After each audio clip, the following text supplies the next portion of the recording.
तो फिल्म की शुरुआत नैन्सी से होती है, जो हॉलैंड में अपनी फैमिली के साथ एक परफेक्ट लाइफ गुजार रही थी, पर बस तब तक जब तक उसे अपने हस्बैंड पर शक नहीं हो जाता कि वो उससे कुछ छुपा रहा है। उसे लॉन्ड्री करते हुए अपने हस्बैंड की पॉकेट से एक चिट मिलती है जिस पर लड़की का नाम लिखा था, और वो जब अपने हस्बैंड के ऑफिस जाती है किसी काम से, तो वहाँ पर हॉलैंड शहर का मॉडल भी देखती है जिस पर कुछ ही घर बने थे और उनसे जुड़ी ही स्ट्रीट्स बनी थी। नैन्सी ने सोचा, इस मॉडल की आखिर फ्रेड को क्या जरूरत है, वो तो एक आंखों का डॉक्टर है। उसे अब कंफर्म हो गया कि कुछ तो ऐसा है जो फ्रेड उससे छुपा रहा है। नैन्सी खुद एक टीचर थी और वो अपने कलीग डेव से अपने हस्बैंड के बारे में बात करती है और बताती है कि मुझे उस पर शक है, मैं जानना चाहती हूँ कि वो मुझसे छुपा क्या रहा है और इस सब में मुझे तुम्हारी मदद की जरूरत है। डेव फिलहाल के लिए तो मना कर देता है, ये कहते हुए कि ये उनका पर्सनल मैटर है और वो इसमें इन्वॉल्व नहीं होना चाहता। नैन्सी घर आ जाती है और खाना पकाते हुए भी आज वो इतने गुस्से में थी कि उससे सारा खाना खराब हो गया और कहीं ना कहीं फ्रेड ने भी उसकी इस नाराजगी को नोटिस कर लिया और खाने के टेबल पर वो उससे बोला,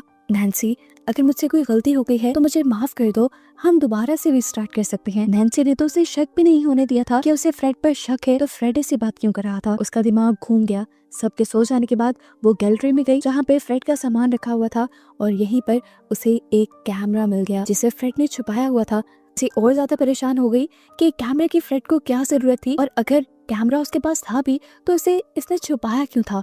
अभी वो ये सब चेक ही कर रही थी कि एकदम से उसे अपने घर के बाहर से कुछ आवाजें सुनाई दी। डर कर उसने एक हथौड़ा उठाया और बाहर जब चेक करने गई तो उसने देखा कि उसकी डस्टबिन में एक रकून था जो उसे देखते ही वहां से भाग गया। पीछे मुड़कर देखती है तो उसके घर की एक लाइट जली हुई थी जहाँ एक कमरे में वो फ्रेड के साथ एक लड़की का साया देखती है। इतने में ही उसे नजर आता है कि उसका बेटा भी घर से बाहर आ गया था, जो फेस्टिवल वाले कपड़े पहनकर जंगल की तरफ भाग जाता है। वो अपने बेटे का पीछा करती है और पीछा करते करते वो एक रोड पे पहुंच जाती है जहाँ पर बहुत सारी लाशें उसके कदमों के नीचे आ जाती हैं। अगले ही सेकंड वो सारी लाशें गायब हो जाती हैं और नैन्सी पानी में डूबने लग जाती है और एकदम से उसकी आंख खुल जाती है। अभी जो सब उसने देखा था, खाना पकाने से लेकर डूबने तक की कहानी, वो सब असल में नैन्सी का ख्वाब था और ऐसे ख्वाब उसे इसलिए आ रहे थे क्योंकि दिन भर वो फ्रेड के बारे में ही सोचती रही थी। खैर, अगले दिन दिखाया जाता है कि नैन्सी दोबारा डेव से मिलती है एक रेस्टोरेंट में और उसे बताती है कि अब तो मेरा शक और भी ज्यादा पक्का होता जा रहा है कि फ्रेड का किसी और के साथ अफेयर है। प्लीज तुम मेरी मदद करो, मैं उसे रंगे हाथों पकड़ना चाहती हूँ। डेव अभी भी सब में नहीं पड़ना चाहता था, लेकिन जैसे ही नैन्सी ने उसका हाथ पकड़ा तो वो पिघल गया और उसकी बात मानने को तैयार हो गया क्योंकि वो खुद भी अंदर ही अंदर नैन्सी को पसंद किया करता था। वो नैन्सी से पूछता है, मुझे क्या करना होगा। नैन्सी बताती है, बहुत ही सिंपल है, तुम्हें बस चेकअप के बहाने उसके पास जाना है और फिर वॉशरूम यूज करने के बहाने उसके वॉशरूम की विंडो खोल देनी है जहाँ से रात को हम उसके क्लिनिक के अंदर जाकर छानबीन कर सकें। नैन्सी के कहने के मुताबिक डेव फ्रेड को अपनी आंखें चेक करवाने के लिए पहुंच जाता है जिनमें कोई खराबी नहीं थी। यहाँ फ्रेड डेव से पूछता है, तुम टीचर हो और उसी स्कूल में टीचर हो ना जिस स्कूल में नैन्सी भी पढ़ाती है। नैन्सी का नाम सुनकर डेव घबरा जाता है और फ्रेड से कहता है, मैं बहुत इंट्रोवर्ट हूँ, मैं किसी टीचर से नहीं मिलता, इसलिए ज्यादा किसी को नहीं जानता। डेव की घबराहट अब बढ़ती जा रही थी। वो यहाँ से जाना चाहता था लेकिन फ्रेड ने उसे रोक दिया और उसकी आंखों में ड्रॉप्स डाल दिए। अभी उसे कुछ देर का वेट करना था ताकि फ्रेड उसका दोबारा चेकअप कर पाए, लेकिन फ्रेड के यहाँ से जाते ही डेव उठकर यहाँ से भागने लगा, लेकिन सामने से उसे पुलिस वाला आता दिखाई दिया। इसे देखकर वो ऐसे डर गया जैसे उसने किसी का मर्डर किया हो। वो भागकर वॉशरूम में चला गया और फिर नैन्सी के कहे के मुताबिक उसने वॉशरूम की विंडो खोलकर वहाँ पे एक पेपर फंसा दिया ताकि विंडो रात में लॉक ना हो। अपना काम पूरा करने के बाद वो फौरन यहाँ से भागने लगा। हालांकि फ्रेड के असिस्टेंट ने उससे कहा भी कि उसका चेकअप अभी कंप्लीट नहीं हुआ है। उसकी आंखों में कुछ ड्रॉप्स डले हुए थे जिसकी वजह से उसे बहुत कम दिख रहा था। उसका एक्सीडेंट भी होते होते बचा, लेकिन फिर वो नैन्सी की कार तक पहुंच गया। डेव काफी घबराया हुआ था। उसने नैन्सी से ये भी कह दिया कि अब मैं आगे तुम्हारा साथ नहीं दूंगा। नैन्सी तो अभी भी उसकी बहुत शुक्रगुजार थी कि उसने अपनी जान जोखिम में डाल के उसकी इतनी मदद की थी। यहाँ पे ये दोनों इमोशनल हो जाते हैं और एक दूसरे के करीब भी आ जाते हैं और यहाँ पे रिवील होता है कि अब सिर्फ डेव ही नहीं बल्कि नैन्सी भी डेव को पसंद करने लगी थी। अब रात में इन्हें अपना मिशन करना था, यानी नैन्सी को फ्रेड की क्लिनिक की चेकिंग करनी थी, तो वो फ्रेड को बहाना बना के गई कि वो नाइट पार्टी के लिए जा रही है अपनी फ्रेंड के घर। हालांकि वो डेव के साथ फ्रेड के क्लिनिक जा रही थी। क्लिनिक जाते ही ये लोग वॉशरूम के रास्ते से क्लिनिक के अंदर घुस जाते हैं। यहाँ दूसरी तरफ हमें दिखाया जाता है कि फ्रेड को उसी औरत की कॉल आती है जिसके घर जाने का बहाना करते हुए नैन्सी घर से निकली थी और यहाँ पर नैन्सी का भांडा फूटने वाला है। उस लेडी के बेटे की आंखों में बहुत ही शदीद इन्फेक्शन हो गया था, इसलिए उसने फ्रेड को कॉल की थी कि वो जल्दी से क्लिनिक पर आ जाए और वो अपने बेटे को भी लेकर आ रही है। फ्रेड अपने बेटे को घर पे अकेला छोड़कर अपने क्लिनिक के लिए निकल जाता है और यहाँ क्लिनिक के अंदर हम नैन्सी को देखते हैं जिसे फ्रेड के पास बहुत सारे डेबिट कार्ड्स दिखते हैं जिनमें से वो एक का नंबर नोट भी कर लेती है। साथ ही उसे यहाँ पे एक एल्बम भी मिलता है जिसमें बहुत सारे घरों की पिक्चर्स थी और ये सारी पिक्चर्स उसी कैमरा से ली गई थी जिसे फ्रेड छुपा कर रखता था। अभी वो इससे पहले कि और ज्यादा इन्वेस्टिगेशन करती, उसे डेव की कॉल आ जाती है कि बाहर फ्रेड आ गया है। ये सुनकर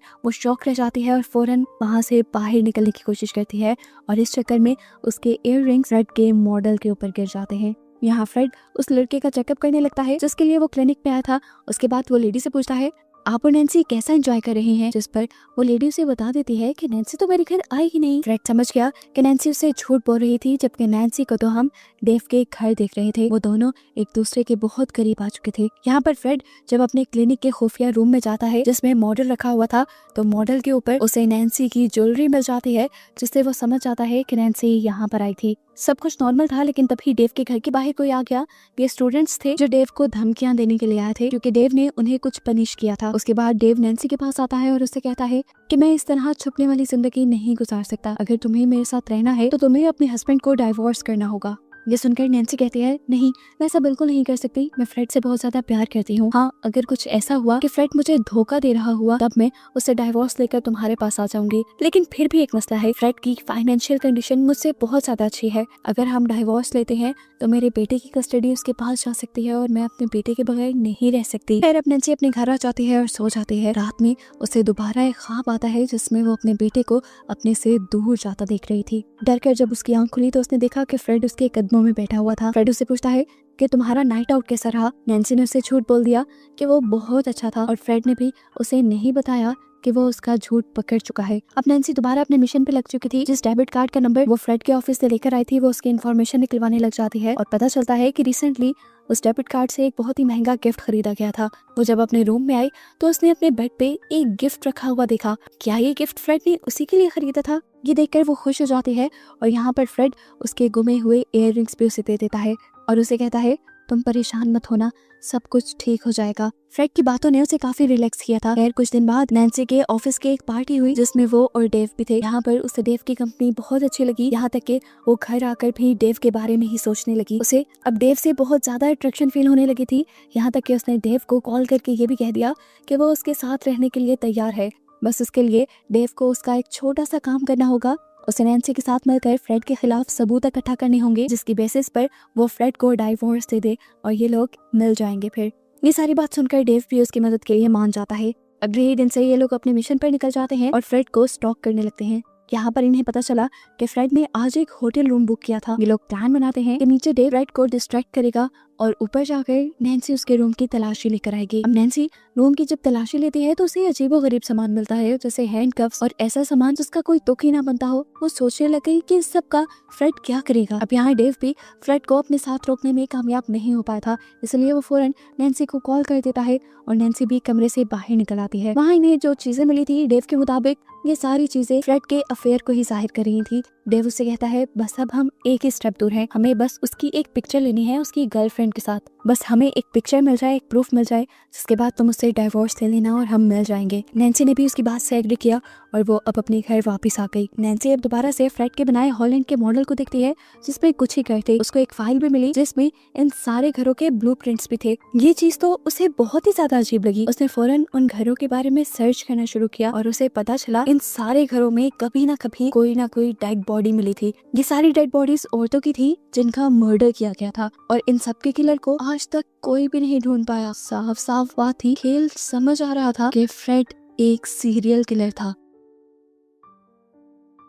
यहाँ नैन्सी जब अपने काम में लगी हुई थी तो डेव अपने काम में लगा हुआ था। वो फ्रेड की गाड़ी का पीछा करते करते जंगल के पास करीब एक घर में पहुंचता है जहाँ फ्रेड से मिलने के लिए एक लड़की आती है। ये बेस्ट टाइम था। डेव ने जल्दी से अपना कैमरा निकाला और जब फ्रेड उस लड़की से मिल रहा था तो उसकी बहुत सारी पिक्चर्स बनाने लगा। अब और ज्यादा सबूत इकट्ठे करने के चक्कर में डेव घर के अंदर पहुंच जाता है, जहाँ वो कमरे के अंदर जाकर देखता है कि फ्रेड उस लड़की के करीब नहीं आ रहा था, बल्कि फ्रेड ने तो उस लड़की को बांध दिया था और वो छुरी से उसका गला भी काट चुका था। लड़की का बहुत तेजी से खून बह रहा था और वो बस मरने ही वाली थी। यानी डेव भी समझ गया कि फ्रेड एक किलर है। डेव ये सब देखकर शॉक था, वो हिल भी नहीं पाया और ऐसे में फ्रेड की नजर उसके ऊपर पड़ गई। अब तो फ्रेड उसका भी किस्सा तमाम कर देता। फ्रेड उसे चाकू लेकर मारने के लिए जाता है, लेकिन अपने आप को बचाने के चक्कर में डेव खिड़की से बाहर गिर जाता है। फ्रेड उसे मारने के लिए बाहर आता है और वो डेव से कहता है मैं जानता हूँ तुम नैन्सी को बहुत अच्छे तरीके से जानते हो और नैन्सी के साथ मिलकर मेरा पीछा भी कर रहे हो। ये बातें सुनकर डेव और भी ज्यादा डर गया। वो जानता था कि फ्रेड उसे बिल्कुल भी नहीं छोड़ेगा। वो भागते हुए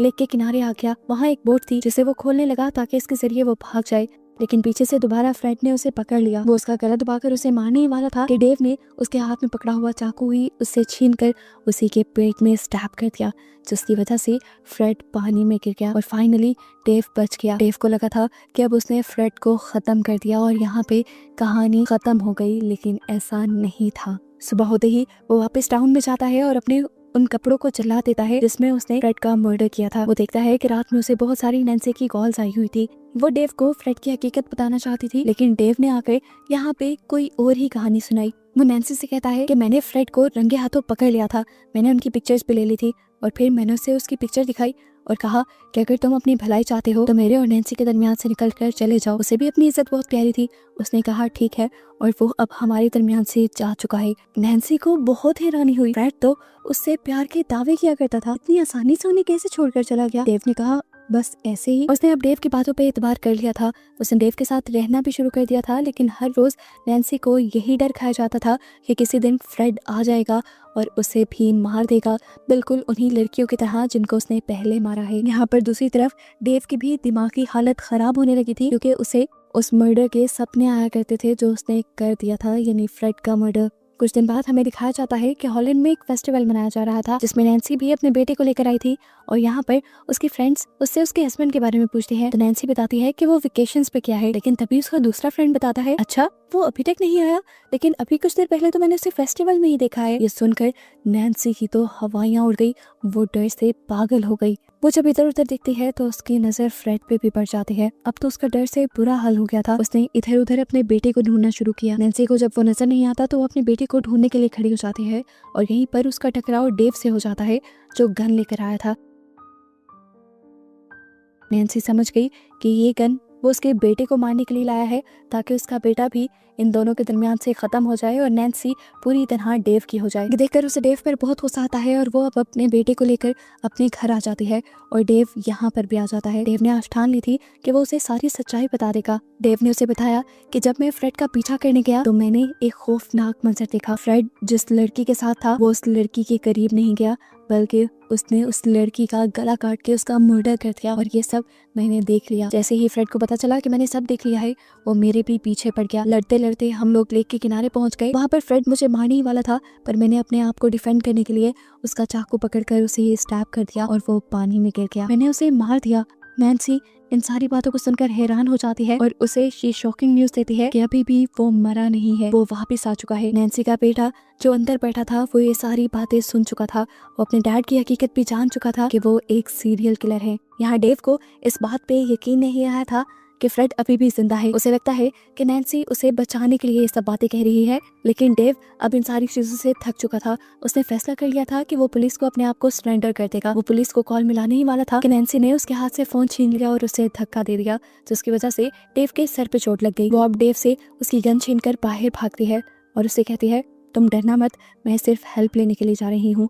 अभी वो बाहर ही गई कि उसने क्या देखा कि बाहर फ्रेड आ चुका था जिसके पास उसका बेटा भी था। जब वो फ्रेड के पास गई तो फ्रेड ने उसे अकेले में बात करने को बोला और कहा कि तुम जो कुछ भी जान गई हो उसे भूल जाओ, हम दोबारा से रीस्टार्ट करेंगे, मैं सब छोड़ दूंगा। इस मर्तबा भी नैन्सी ने अच्छी वाइफ की तरह उसकी बात मान ली और वो उसके साथ अपने बेटे को लेकर गाड़ी में बैठ गई।